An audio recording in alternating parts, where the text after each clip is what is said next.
Well, after reaching what might be considered an early season low point in a 5-3 loss at Belleville 9 days ago, the Grand Rapids Griffins have suddenly strung together 3 consecutive solid performances, resulting in a 2-0-1 record in those 3 games and a chance today in Cleveland to dig out of the sub-500 hole. We've got the Griffins and the Monsters at 4:35 on Wood Radio, and we've also got you covered with our game day preview presented by Michigan First Credit Union.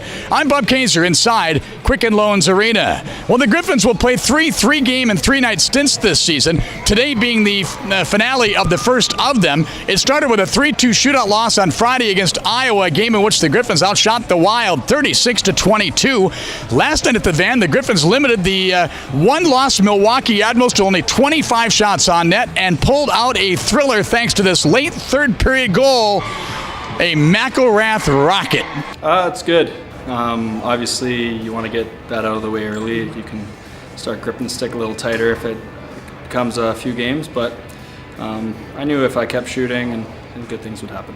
Well, it was a great pass. I had a lot of time to get it off, and credit Pumple. We had a good designed face-off there, and there's a bit of a knuckler, so it's harder to read for the goalie, so yeah. Well, what an impact Dylan McIlrath has had on the Griffins since he joined them right before the trade deadline in 2017. The Winnipeg native has become wildly popular in Grand Rapids, and for good reason. He played a major role in guiding them to their second Calder Cup in 2017. Last year, had his best offensive output as a pro.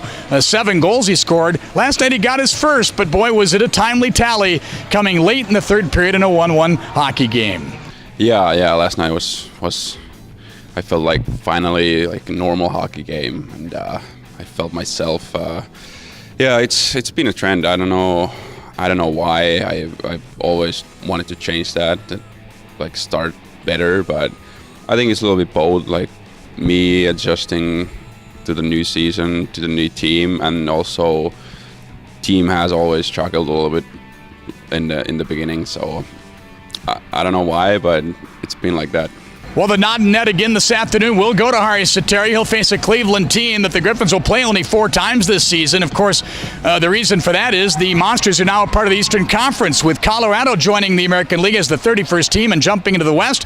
Geographically, made most sense for Cleveland to move over to the Eastern Conference, so only 4 games between these longtime rivals. All 4 will be played by the end of the 2018 calendar year.